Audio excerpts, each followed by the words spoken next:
Hello and welcome once again to IrishRacing.com's Jump To It show, where this weekend we are going to be heavily giving you betting advice for some of the key races this weekend. The feature being, of course, the Irish Oaks at the Curragh. But there are plenty of race meetings, as ever. I think we'll get to this in the show as well. There's plenty to pick from, but we've got six for you actually in total, where we're going to go in depth and provide you some of our top bets, value angles and long shots. So joining me as ever is betting experts own Stephen Harris and Ed Quigley. Stephen, I'll start with you, and the form you're in at the moment on Betting Expert is sublime.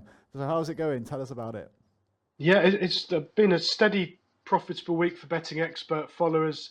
Joe, this is usually a good time for punters. The ground is good to firm or faster everywhere. It hasn't changed for a few weeks, and it's not going to change for the next month at a minimum by the look of it. So things do tend to settle down and races work out.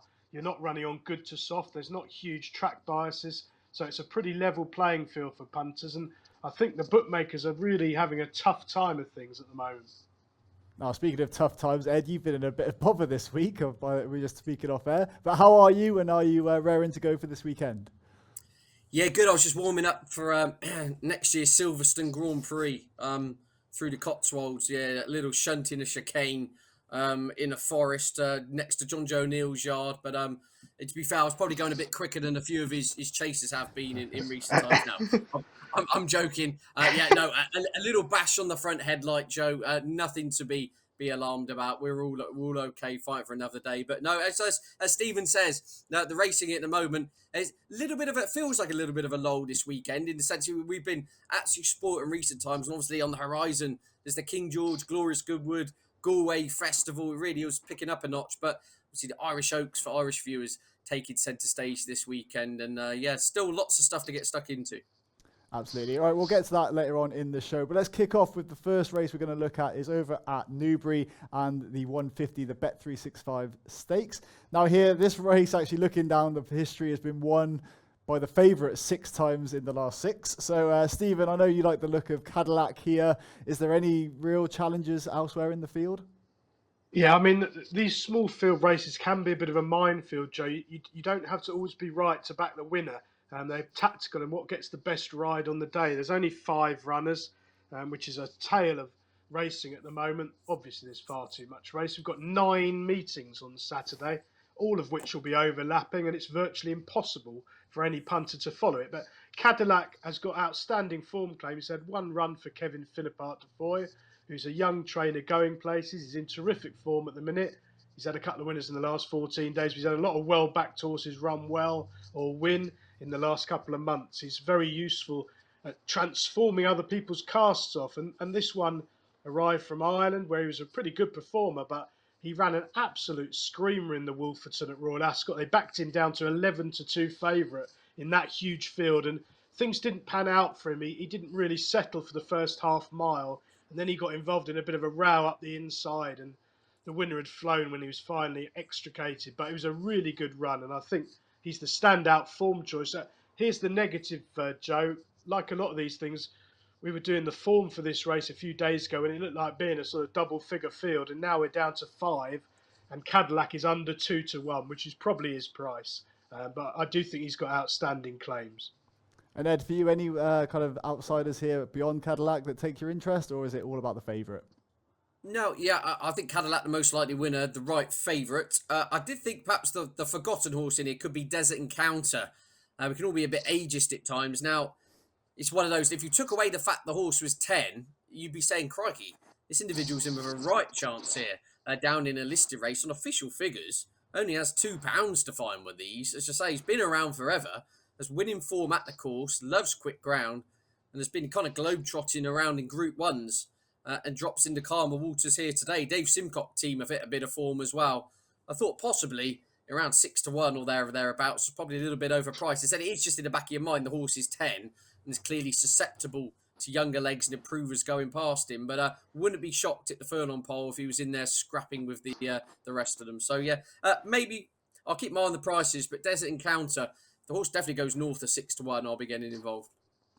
Lovely stuff. All right, let's move on to the next race we've got on the card, the Hackwood Stakes. Now, this the time as well, 2:56, always an interesting one when we talk about the number of races, memorable time to put in your calendars. But here we've got a big field, 14. I just wanted to ask you a question to Stephen. Actually, you've got a fancy in this race. How important is the draw for you when you're actually making assessments on these kind of races?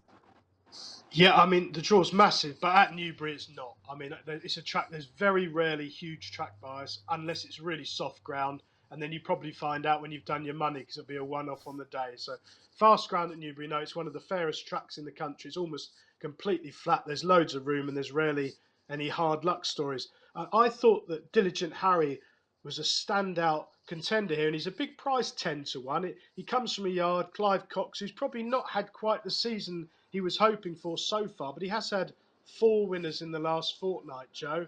And at the time of Diligent Harry's return in the Cammage at Doncaster, he wasn't firing at all, Clive Cox, and Diligent Harry ran an absolute screamer in the circumstances to finish second behind Volatile Analyst. Now that form is particularly strong. There's been winners come out of it in behind, Just Another Bottle for one, and others have run blinders like Bielsa, who were behind him that day. And I thought Diligent Harry was an outsider to consider at Royal Ascot. He ran better than the bare result. He was sent off 50-1 in the Group 1 Platinum Jubilee behind Naval Crown. And in fairness to him, he's run twice at Ascot in his career and not taken part, being well beaten. So maybe it's not his track, but he needs fast ground. Clive Cox is now in terrific form. This track, flat track, will absolutely suit him. Third run back, 10-1, I think is a very fair price. Well, there was actually a little point to my question about the draw analysis, because I just want to point out here on irishracing.com, you do actually get the facility of some draw analysis, and something that stood out for me, if you look at races with 10 or greater numbers in the field, look at this with number of wins expected being yellow and actual wins being green from stall 3. So I'm not sure how much you can really read into that, but as you say, Stephen, it is quite important. So I just wanted to feature that maybe as a way to back your case for backing your horse. Ed, just do you follow that line of thinking that Stephen's kind of got to with his selection, or do you think there's a different potential contender in the race for you? Oh, no, I think it's just a proper head scratcher. I think prices dictate pretty much as always. There was one here I'd be tempted to give one more go to. That would be Go Bears Go, who on peak form is a massive price here at around 16-1. It's also just not quite Group 1 level. And I think connections have sussed that out now. But last time the horse was in a Group 3, he bolted up. He was a Group 2 winner last season. You know, went to Royal Ascot in that Group 1, was just found wanting, right, you know, trying to dine at the top table. But again, if you look kind of on official figures, right in the mix here, is a class act on his day and is a proven operator in this grade. The yard have gone a bit quiet, the David Loughnane stable, which is a bit of a worry. They haven't had a winner in July so far, but they haven't had loads of kind of odds-on shots being turned over in that time, you see what I'm saying? So I wouldn't you kind of getting too much of a sweat over that statistic. I just thought, yeah, Go Bears Go. There's a Group 2 winner in a Group 3. He can put his best foot forward at double-figure price. He's more than a fair shout each way, I thought. But bit of a trappy old minefield, this one, isn't it, Joe? Really, again, you can throw a blanket over most of these on official ratings, and horses arriving here under a bit of a cloud, have been running in better races. It's that kind of story, you know. So, bit of a tricky one for punters to decipher. Now, speaking of a tricky one, let's look for the next race we're going to talk about, and that's, of course, at the Weatherbys Super Sprint Stakes over 5 furlongs. You've got 21 declared. I mean, where do you go when you kind of try and break down these races? Stephen, I'll start with you as our resident betting expert. I mean, yeah, how do you kind of crack the nut that is this race? Well, the conventional bookmaker terms, Joe, would be a fifth the odds the first 3 here, which in a 21-runner juvenile contest is probably the worst terms you're ever going to get as a punter. So you first of all need to play with at least 6 places, which will be available for looking round some of the main bookmakers if you've got those kind of accounts. So that's well worth taking advantage of. I thought the one with a really good form chance here was Eddie's Boy of Archie Watson. Now he's run 2 crackers recently at Ascot and at Sandown. I thought his run at Sandown last time, they got the tactics wrong. He's a very strong traveller, and they rather used him up from the front at Sandown, which on that uphill finish of the sprint track up the middle of the track at Sandown, it's a very difficult track to make all the running on. And he hit the hill, having looked the winner 2 out and then wilted, and I think it was Rocket Rodney came and swamped him for speed late on. But I think if they ride Eddie's Boy with Holly Doyle in the saddle with a lot more patience, he'll be travelling all over these. It's a big field. There's 21 runners, but I'd say over half of them are very hard to fancy.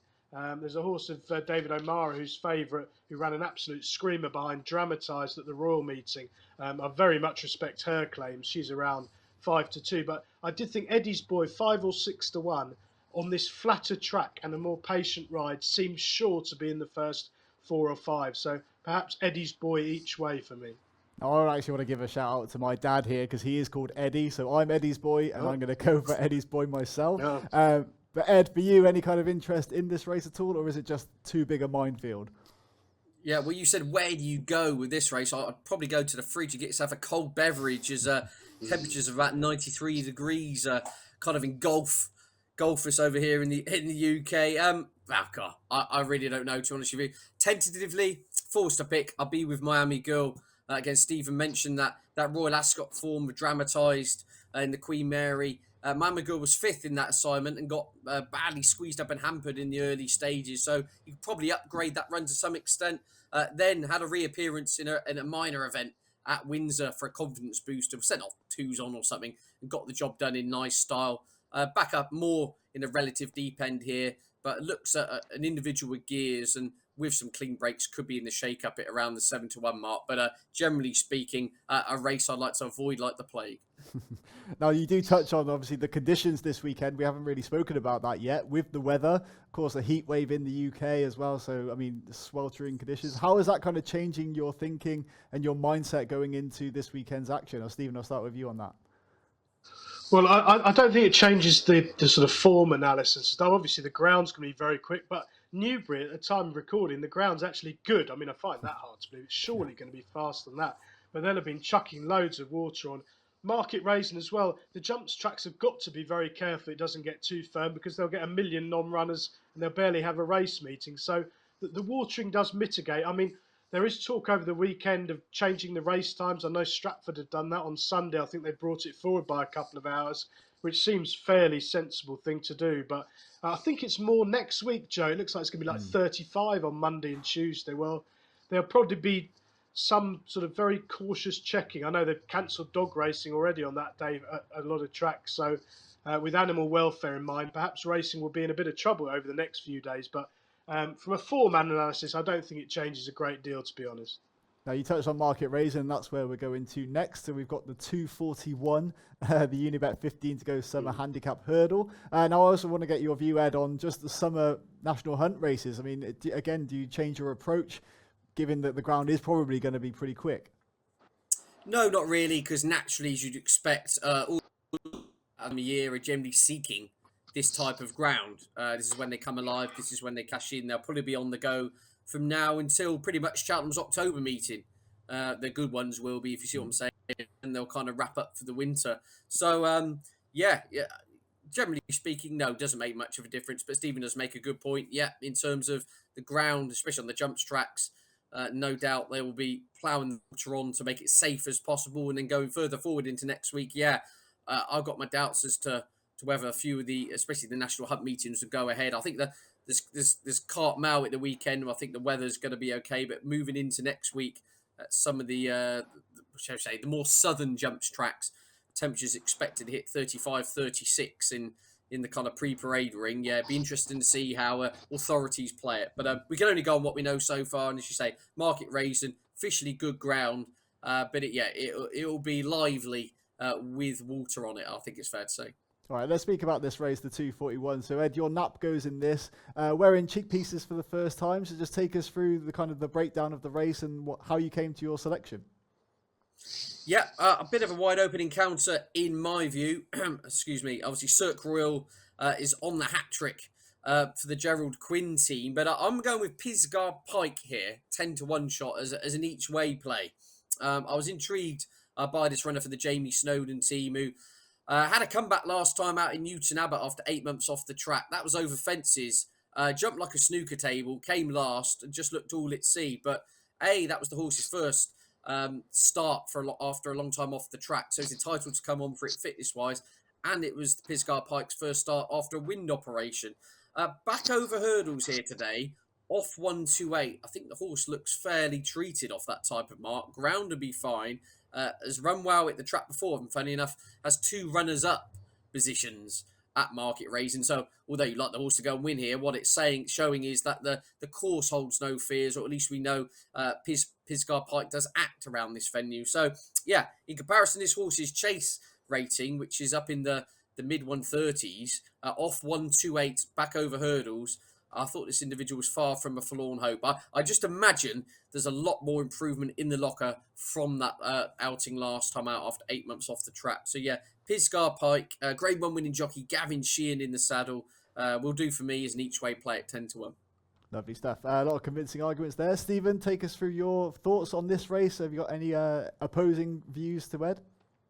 Yeah, I agree with what Ed's saying about Pisgah, but I like him as a horse. I think he's more of a chaser. He's a big scopy sort. I remember him winning at Worcester last season. He got outpaced in a 3-runner field and then took off again up the straight to win really well. He's a horse with a bit of upside. If they can get him right after his wind operation, he is an interesting runner. Whether he'd be quite quick enough round Market Rasen, which is very sharp right-handed track, on probably going to be rattling quick ground by Saturday afternoon, I'd have my doubts, but he's an interesting runner and probably one to follow over the next few months, whatever happens on Saturday. I thought the one who could be chucked in here is Cirque Royale, the Irish runner.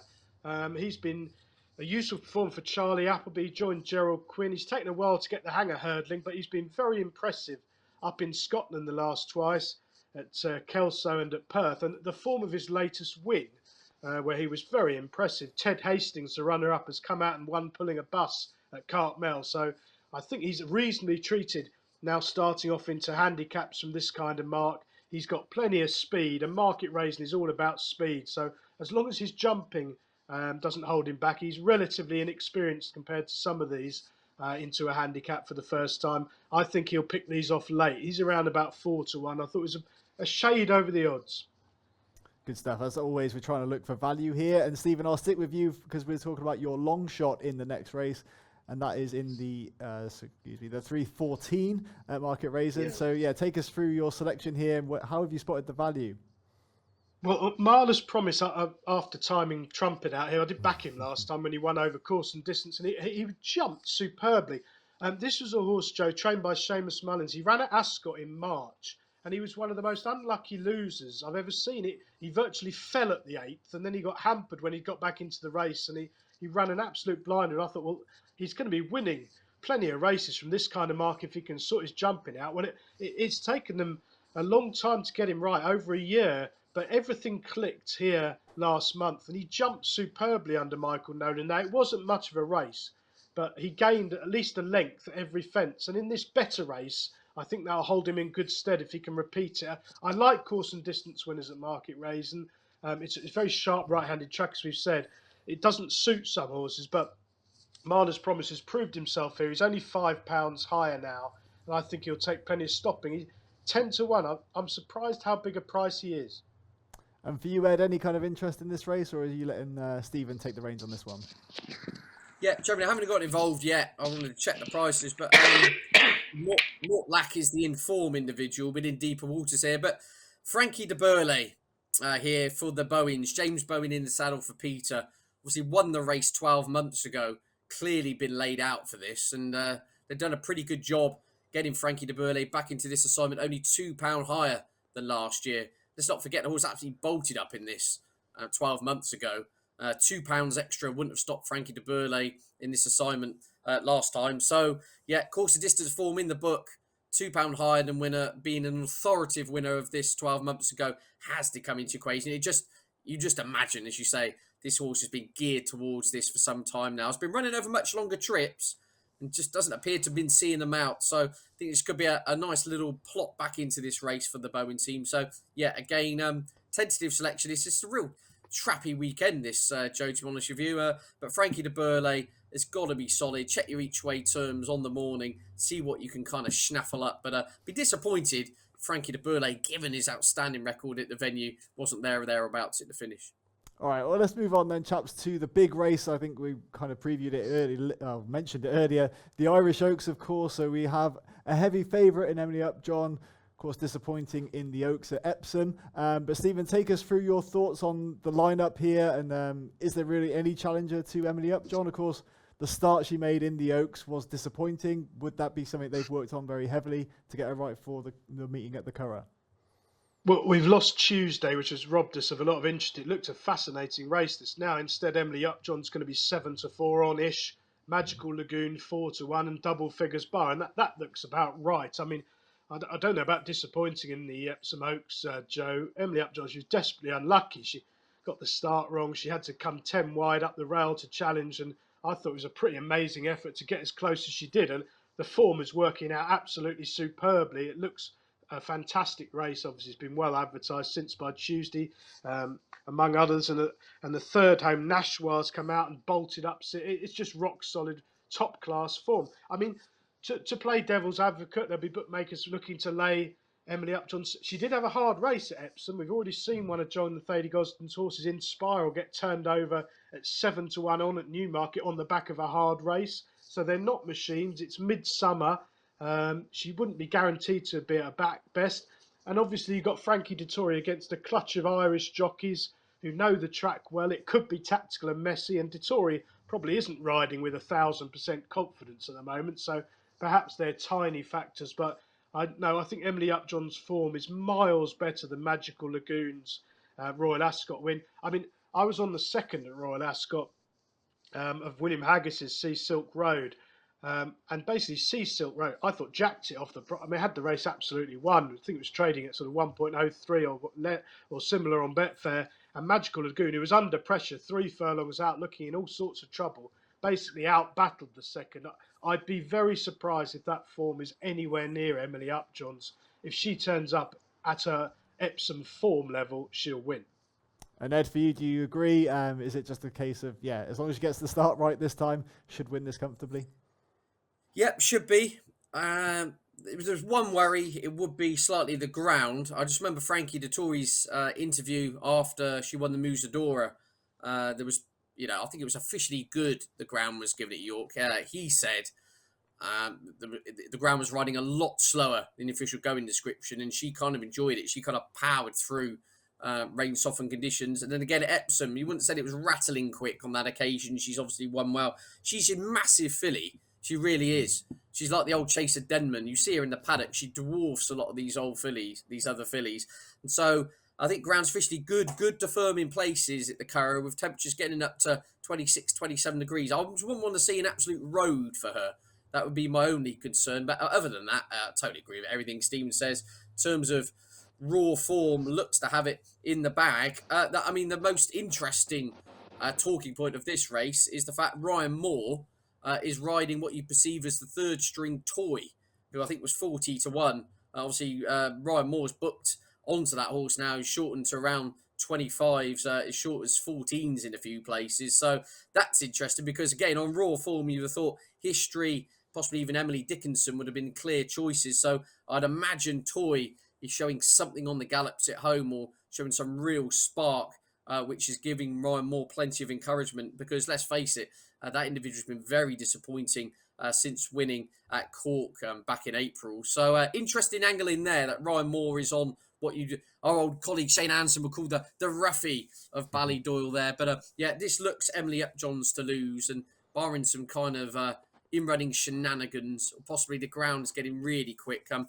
Her form is head and shoulders above the others in my view. But good potentially for Toy to have at least an each way bet on that. But let's move on then to our tips of the week. We've covered a lot of them during the show already. But Stephen, I'll start with you and give us your nap, your value angle, and your long shot, please. Yeah, the nap runs in the 256 at Newbury. Clive Cox's sprinter Diligent Harry. Adam Kirby's booked. Stable going well now. 4 winners in the last fortnight. A strong traveller with a smart turn of foot. Ascot isn't his track. He's run twice there and disappointed. His Doncaster second, first time out, has worked out particularly well. He's got a great setup here. I think he'll travel over them and swoop late, hopefully. Hopefully give us a profitable weekend at around 10-1. The value angle selection's in a nice, easy race.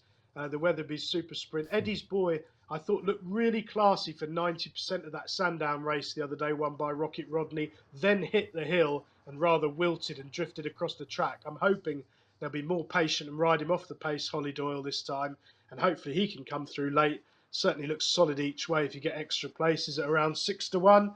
And the long shot over at Market Rasen for their big race of the season. I thought Marla's Promise, very impressive over course and distance last month. £5 high, much better race. But if he jumps like he did last time, he's going to take a lot of stopping. Best of luck as well to you, Stephen. And over to you, Ed, for your selections, please. You're looking elsewhere from what we've talked about a lot of the time. My best bet man, that comes in a 4:05 at Newbury. Julia Augusta, 2 from 2. Roger Varian team after a kind of slow start to the season. They're flying. They're operating at nearly a 33% strike rate for July. She's 2 from 2. Bolted up in a minor event at Thirst last time out. She looks to have real gears. I think there's a little bit of odds against still floating around. A bit of 5-4 I saw earlier. I think that's fair. She goes in the handicap company off a mark of 90. I'd be disappointed if she wasn't good enough. Pisgah Pike, we've spoken about earlier. As I say, I think there's actually double figures available at last. Looking on Pisgah Pike as my kind of value angle here. Back over hurdles off a mark much lower than when chasing. And as I said, if that wind ops worked and that run, I do think Pisgah Pike, who should be in the mix, given that the horse has never been out of the frame when running at Market Rasen. And then the long shot, I've actually no clue how to price this race up. I've gone with you wouldn't normally associate Nicky Henderson and Nico de Boinville in July with a runner at Cartmel. Well, we do have one. This Fugitive's Drift's been pulled up on 3 of the last 5 occasions, been on a racecourse. However, has just really gone off fences and is just starting to throw the toys out of the pram over the larger obstacles. Back over hurdles here today, could be well treated in old form, and is a previous winner at this extremely quirky venue. Really interesting that Seven Barrows, you said they wouldn't really be kind of renowned for making the trip up the Cartmel in the summer, especially with a very good card on it, Market Rasen the same day. But that's where they're heading. And I say this horse is a bit of an enigma, but enigmas sometimes really come to life at Cartmel. Well, wonderful track, really quirky. Obviously has an excellent sticky toffee pudding as well, which would only be the main reason I'd head up there. Maybe that is why Nico de Boinville and Nicky Henderson are heading there. But nonetheless, really funky course. This is a horse with loads of quirks, but has got the job done in that venue. As I said, I was trying to price this race up. It's very hard to price up, essentially. But either way, I would not be shocked if a revival was on the cards. I say it seems like the bookies are having trouble pricing up as well, because we haven't got odds yet at time of recording. But of course, if you do check in as early as possible, then you'll get the best price. But chaps, that wraps it up for this edition of Jump To It. Thanks a lot for your selections. We'll be back next week for more top tips. So Ed, thanks a lot. I hope you stay safe on the roads for one thing. Well, yeah, I've got to get my car back now, but no, cheers. No, it's going to be an uneventful one of barbecue under umbrella, and I've got to sort out my petunias as well. Yeah, everything's starting to melt away in the Cotswolds here. But no, yeah, good fun. Lots to get stuck into, and obviously Irish Oaks taking centre stage. Lovely stuff. Stephen, you take care as well. And we'll be back, as I say, next week. Feel free to subscribe to Irish Racing for more videos, and we'll be back again very soon.